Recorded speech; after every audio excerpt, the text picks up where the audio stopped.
Bueno, buenos días. Mi nombre es José Ángel Mauri de Toro. Soy consejero político de la Embajada de Cuba en México. Bueno, primero agradecer a la 4TV por esta magnífica y excelente oportunidad. Yo creo que lo primero es mantenerse informado, como hablaba. O sea, vivimos también un mundo donde se nos impone una guerra cultural muy fuerte, donde se levanta la bandera de la ignorancia por encima de ese derecho que tenemos los seres humanos de pensar libremente y con cabeza propia y sacar uno la propia conclusión sobre temas determinados.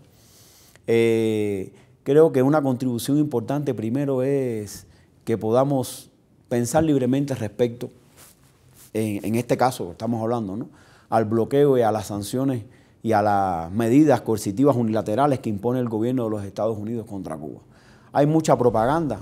No solo el bloqueo caracteriza, aunque es la línea principal de los Estados Unidos en su relación con nuestro país, pero no solo el bloqueo caracteriza esa hostilidad hacia nuestro país. Hay una guerra mediática también contra nuestro pueblo, donde usted a lo mejor googlea Cuba y lo que puede encontrar en las primeras cosas que le salen son cosas totalmente negativas que se propagan por medios pagados, financiados. Es una guerra que se ha demostrado en otros momentos que tiene un financiamiento del gobierno de los Estados Unidos y forma parte y complementa esa guerra económica a la cual se nos somete como parte del bloqueo. Yo creo que a los amigos siempre pedirle que busquen siempre mayor información, siempre no se queden con lo que a lo mejor le llega de primero, sino puedan también indagar otras fuentes. Cuando uno toma conciencia de una causa, por supuesto que la entiende, la comprende, la ama y la defiende. Y bueno, eso posibilitará también entonces que se puedan desarrollar otras acciones que van a seguir escribiendo esa hermosa historia de solidaridad de la cual los cubanas y cubanos hemos recibido a todos lo largo de la historia de la revolución. Fidel siempre nos decía, no hemos llegado hasta aquí solo por la voluntad de los cubanos, sino ha habido mucha solidaridad que nos ha también acompañado y nos ha ayudado a seguir resistiendo estos embates a los cuales hemos sido víctimas por tantos años. Entonces, siempre le agradecemos a los amigos todas las acciones de solidaridad. Hay veces vemos que nos dicen, no, que si esta acción no es suficiente, es mejor esta. Miren, todas las acciones de solidaridad, desde las que podamos pensar que son más simples hasta las que podamos ver que son un poco más complejas, todas contribuyen a ese enorme respaldo que tiene hoy Cuba, que como bien usted decía, no solo los gobiernos, sino de muchos pueblos del mundo, que con cabeza propia deciden defender y por voluntad propia deciden defender causas como las de Cuba. Siempre estamos agradecidos de todas estas acciones. Fidel nos decía que el internacionalismo de Cuba es saldar nuestra propia deuda con la humanidad. O sea, nosotros nos sentimos que le debemos a la humanidad la revolución que hoy estamos construyendo. Y bueno, de manera modesta, saben que no hemos renunciado, a pesar del bloqueo, a pesar de las situaciones difíciles, no hemos renunciado a esa vocación humanista de la revolución que es compartir, como decía Fidel, lo que tenemos y no dar lo que nos sobra. Ahí entonces lo vemos en los médicos, en los maestros, en los diferentes cubanas y cubanos que hoy están en el mundo cumpliendo una noble labor y contribuyendo también con ese humanismo de la revolución y contribuyendo con ese sentir de la solidaridad, que es algo también importante en este mundo de hoy que pueda prevalecer para poder enfrentar las agresiones y los retos y desafíos que tenemos. Como bien saben, el pasado día 29 se votó por 33ª ocasión la resolución que Cuba presenta anualmente desde hace 33 años, que llama a eliminar, a la necesidad de poner fin al bloqueo económico, comercial y financiero que impone el gobierno de los Estados Unidos contra Cuba. Nuevamente, la mayoría de los representantes de los gobiernos que confluyen en la Asamblea General de las Naciones Unidas votaron a favor de la necesidad de poner fin a esta política genocida.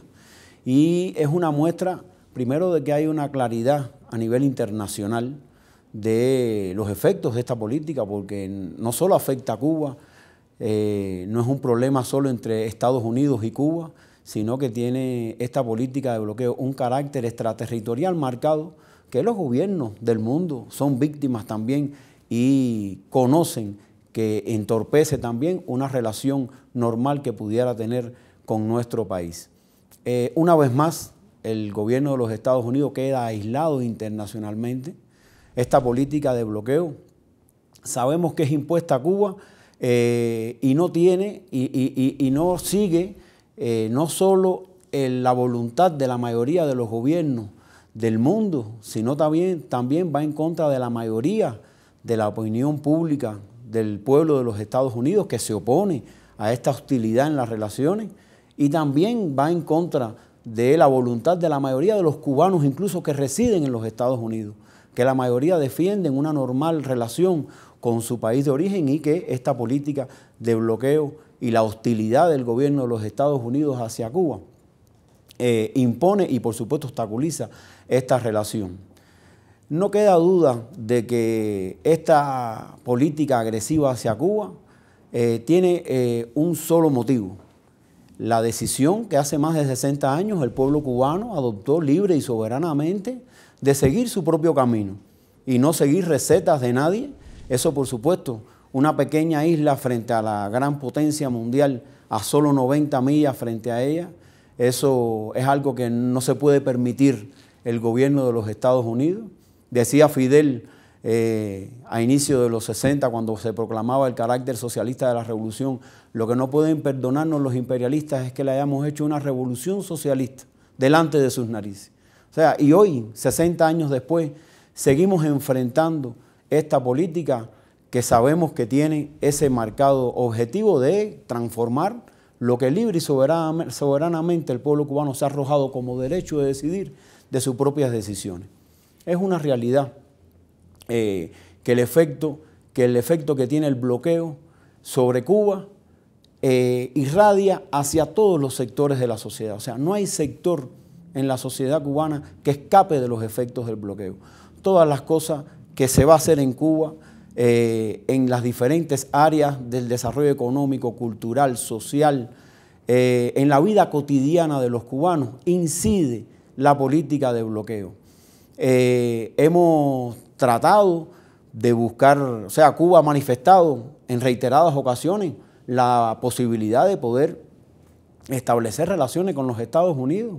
O sea, hubo un proceso en la época del presidente Obama donde se retomaron las relaciones bilaterales entre Cuba y los Estados Unidos, donde Cuba demostró claramente su disposición de tener relaciones diplomáticas y bilaterales con los Estados Unidos como la tiene con cualquier país del mundo, por supuesto, sin condiciones y en condiciones de igualdad. Algo que nunca ha permitido el gobierno de los Estados Unidos, sobre todo después de este acercamiento que hubo en el periodo Obama. Eso se ha echado para atrás y se ha retomado el tema de la hostilidad hacia Cuba. En el último periodo se ha recrudecido la política de bloqueo, con acciones concretas del gobierno de los Estados Unidos dirigida a poner máxima presión a esta política de asfixia económica contra nuestro pueblo. Yo creo que, como decía hace poco una compañera que participó en el 9º Encuentro Continental de Solidaridad con Cuba, que habló de este tema, yo pienso que la resistencia y que esté hoy viva la Revolución Cubana 66 años después de 1959 y con más de 60 años de la aplicación de esa política, es el principal argumento que demuestra que esta política es una política derrotada. Es una política que no tiene, que no va a cumplir sus objetivos. Y estamos hablando, porque a veces hablamos, o se presenta por Cuba, por supuesto, una actualización del impacto en los últimos años, pero no podemos perder de vista que es un impacto y consecuencias que han sido acumuladas en 60 años. Somos más del 80% de la población cubana, hemos nacido bajo el impacto del bloqueo. Y no es que empezó el año pasado y solamente lo que se pueda cuantificar en moneda, en pérdidas económicas, sea eso lo que ha perdido Cuba. No, hay que sumarle todo lo que se va acumulando año por año y que sin duda alguna incide en el bienestar y en la calidad de vida de la población.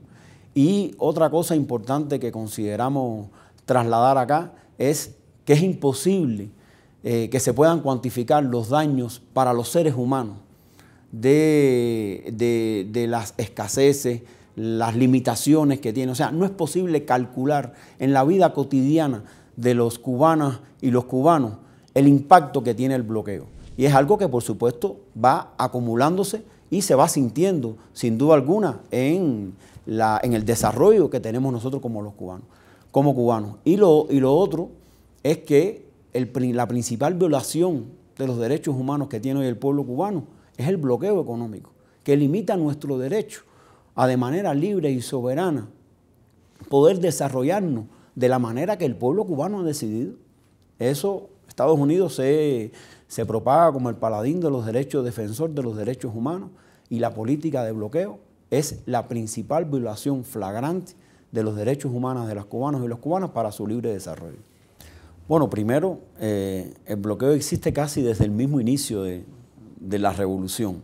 O sea, lo que comenzó hace 33 años fue la votación, o sea, llevarlo al espacio de las Naciones Unidas.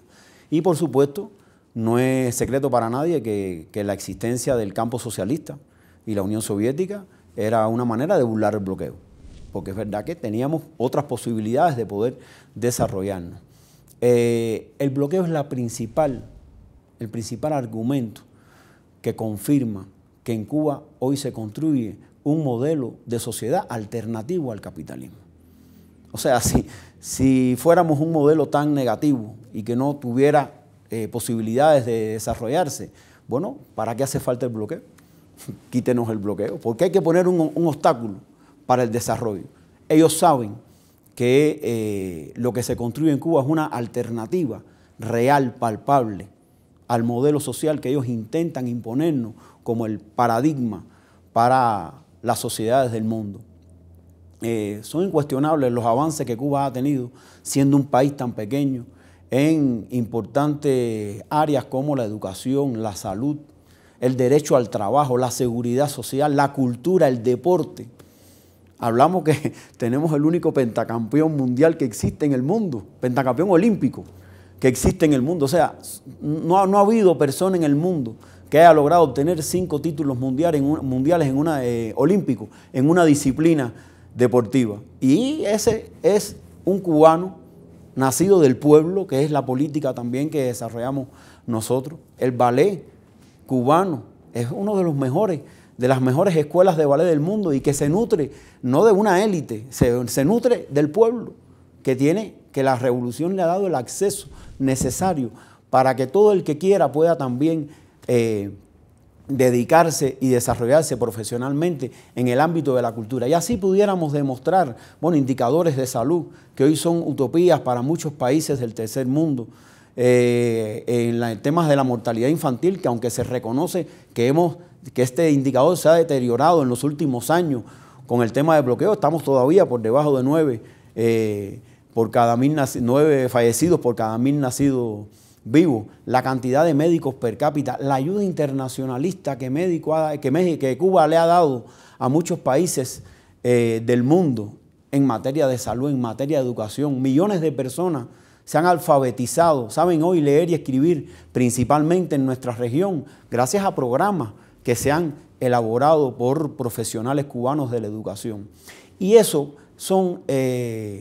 ahora estoy recordando también el ébola, el enfrentamiento al ébola, donde Cuba fue parte de ese equipo de médicos internacionales que fueron a África a combatir el ébola. Y son todos ejemplos que no le sirven a los Estados Unidos en su pretensión de mostrar a Cuba como un Estado fallido. Pero fíjese qué cosa más interesante.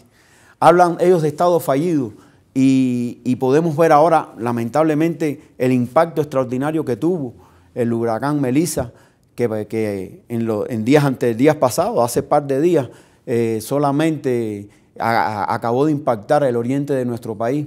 Y la muestra de que no haya habido un fallecido, un cubano fallecido, es muestra de que sí hay un pueblo preparado, de que sí hay una organización en ese pueblo, hay un Estado que controla, hay un Estado que responde a los intereses de su población, que es un principio también de nuestra revolución. O sea, y son todos elementos que, por supuesto, van en contra de su pretensión imperialista del gobierno de los Estados Unidos de mostrarnos a nosotros como un Estado fallido y como un sistema social que no tiene futuro. Todo lo contrario, porque además, a pesar del bloqueo, hemos tenido estos indicadores, ¿no? Y cotidianamente el pueblo cubano sale diariamente a enfrentar el bloqueo.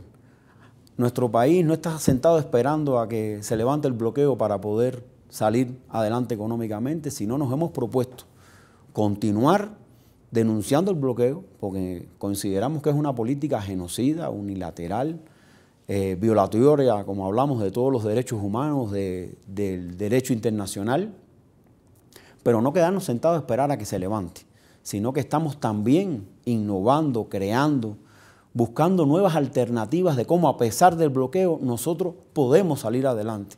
Hay un capital humano formado por la Revolución Cubana que es muy valioso, y eso nos permite a nosotros, que es de las prioridades que hoy se trabajan en Cuba, de contar con ese capital humano que ha formado la revolución, que es el que va a ser capaz de sacar adelante el desarrollo de nuestro pueblo. Hay muchas cosas que tenemos que cambiar. Siempre decimos, no consideramos que estamos desarrollando un sistema social perfecto.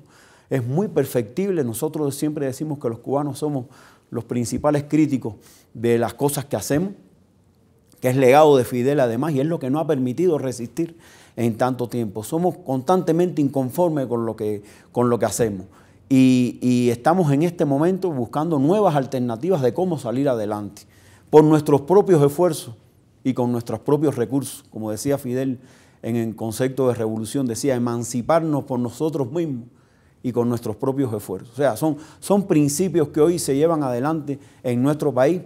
Y lo otro que es importante trasladarle a las amigas y a los amigos que puedan estarnos viendo es que lo que ocurre en Cuba es decisión del pueblo, es apoyado por la mayoría del pueblo. Nosotros podemos ver, el pasado 1 de mayo salieron más de 5 millones de cubanas y cubanos a festejar el Día de los Trabajadores, que fue un respaldo a la revolución, algo que pensaba el enemigo permanente de los Estados Unidos, de que era imposible que el pueblo respondiera a la convocatoria de celebrar el Día de los Trabajadores. Pero estamos hablando de que en Cuba se desarrolla un sistema socialista que se ratificó hace apenas unos años, en el 2019, con un referéndum constitucional que fue muy interesante, porque además fue reflejo de cómo se trabaja en la revolución y cómo se construye colectivamente esta sociedad. Fue un proyecto, primero la decisión de transformar la Constitución, de reformar la Constitución a partir de las condiciones histórico-concretas que estábamos viviendo en ya la segunda década del siglo XXI. Se hizo un proyecto por una comisión y ese proyecto se llevó a la consulta popular de todo el pueblo, o sea, toda la población en las comunidades, en las fábricas, en los centros estudiantiles, pudo dar criterio y pudo dar su opinión de qué consideraba que había que adicionar, había que modificar o había que eliminar de ese proyecto que se nos presentaba. Después de ese proceso de construcción colectiva, cuando regresa, se transforma el 60% del proyecto original de la Constitución. O sea, se tuvo en cuenta, muy en cuenta, el criterio de la población. Pero no bastó ahí. Después se llevó al sufragio universal, directo y secreto, mediante el voto directo y secreto, para que cada cubano tuviera la posibilidad de decir si estaba de acuerdo o no con que ese fuera el proyecto, o que ese proyecto fuera la Constitución de nuestro país. Óigame, y participó cerca del 90% de la población y más del 86% aprobó ese proyecto. Un proyecto donde dice que el socialismo en Cuba es irrevocable. Un proyecto, una constitución donde está bien claro el sistema político de nuestro país. O sea que lo que vivimos en Cuba es un proceso legítimo.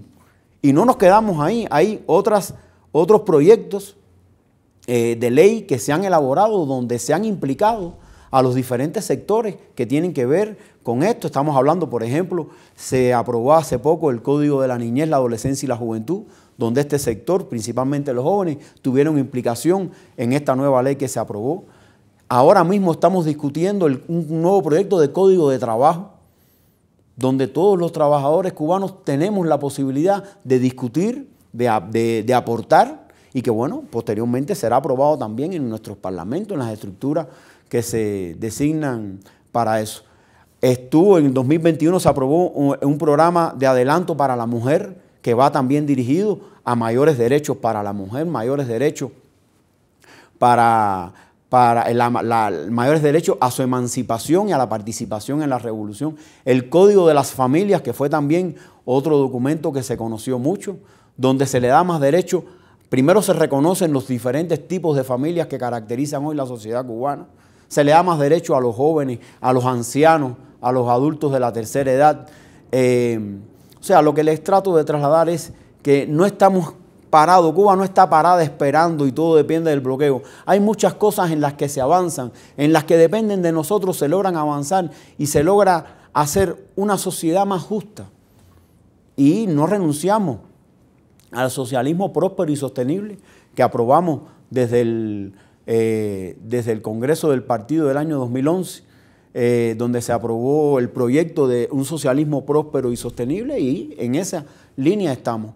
Es muy importante siempre compartir esto, porque a veces nos pensamos, o la información que tenemos de los medios, por supuesto, contrarios a la revolución, nos señalan como una sociedad donde no hay derecho, donde el pueblo no participa, solo respondemos a una élite que es la que designa los destinos de nuestro país. Y es todo lo contrario, muy alejado a esa realidad, lo que ocurre en Cuba. Siempre convocamos a los amigos a que puedan también consultar medios de Cuba sobre la realidad cubana, que nos visiten Cuba, que sigue siendo la isla alegre, bella, que ha sido nuestro país y se sigue también fortaleciendo, para que puedan también compartir y puedan tener también otra visión de nuestra realidad. No, ahí todo debe atemporarse a las condiciones histórico concretas. O sea, igual que en la revolución. O sea, la revolución cubana no se quedó en el 59. Ha ido creciendo en la medida que y se ha ido adaptando a las nuevas condiciones. Es como todo. Pero no hay dudas de que es una importante derrota política para los Estados Unidos. El demostrarse aislado en la comunidad internacional.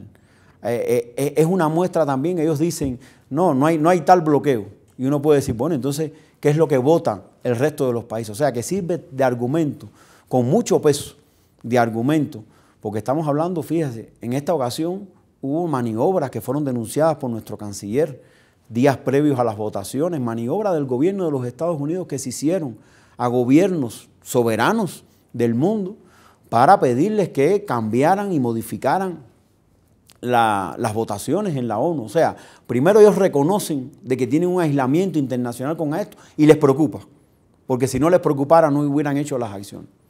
Y segundo, que el mundo cambió. A pesar de todas estas presiones, fíjese cómo se mantuvo la abrumadora mayoría de los países, 165 países, miembros de la ONU, la abrumadora mayoría que estuvieron a favor de la demanda de nuestro país de levantar el bloqueo. O sea, que sigue teniendo una importancia política extraordinaria este triunfo en la ONU y que forma parte de estas acciones que le decía que el pueblo cubano va a seguir y continuar desarrollando para condenar y poder enfrentar y seguir combatiendo esta política injusta que se nos impone a nuestro pueblo por la defensa de su derecho a ser soberano, libre e independiente. Eso es una decisión de los pueblos y tocará en algún momento la humanidad también continuar su propio desarrollo. Eso es algo que la propia evolución de la historia ubicará a los pueblos también en el lugar que le corresponde. Ahora usted hablaba de eso y yo recordaba que AMLO siempre citaba mucho la frase de José Martí de amor con amor se paga. Es eso. O sea, no debemos nada, no nos sentimos, no vamos a los lugares para que nos deban, sino realmente estamos contribuyendo y estamos retribuyendo una acción de amor de los pueblos hacia Cuba con esta solidaridad y este internacionalismo que practicamos desde nuestro país.